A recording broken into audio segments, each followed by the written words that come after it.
প্রবাসী বাংলাদেশিদের অধিকার প্রতিষ্ঠায় কাজ করা সংগঠন আন্তর্জাতিক প্রবাসী মানবাধিকার ফাউন্ডেশন সপ্তম জাতীয় কাউন্সিল এবং প্রতিষ্ঠা বার্ষিকীর আয়োজন করেছে ঢাকায়। এবারের কাউন্সিলে সংগঠনের 11 দফা দাবি নিয়ে বিস্তারিত আলোচনা হবে। বিশ্বের বিভিন্ন দেশ থেকে প্রতিনিধিরা ইতিমধ্যেই যোগ দিতে এসেছেন।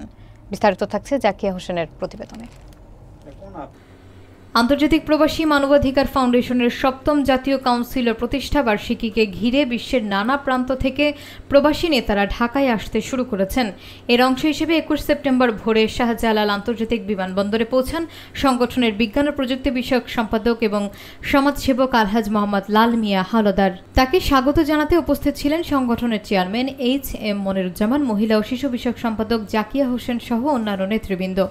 সংগঠনের পক্ষ থেকে জানানো হয়েছে, ইউরোপ ও মধ্যপ্রাচ্যের আরও অনেক প্রতিনিধি আগামী সপ্তাহে অনুষ্ঠানে যোগ দেবেন।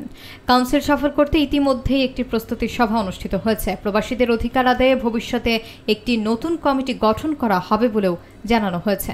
এছাড়া 11 দফা দাবি বাস্তবায়নের লক্ষ্যে সরকারের কাছে স্মারকলিপি প্রদান, মানববন্ধন এবং প্রয়োজন হলে বিশ্বব্যাপী প্রতিবাদ কর্মসূচি ও দেশের রাজপথে আন্দোলন কর্মসূচি ঘোষণার কথাও জানিয়েছেন সংগঠনের নেতারা।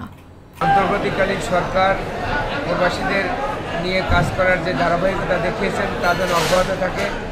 আর আমরা আন্তর্জাতিক প্রবাসী মানবাধিকার ফাউন্ডেশন যে 11 দফা দাবি উত্থাপন করেছি, সেই দাবিগুলি বাস্তবায়িত হলে প্রবাসীরা তাদের মর্যাদা এবং অধিকার ফিরে পাবে, এটাই আমাদের প্রত্যাশা।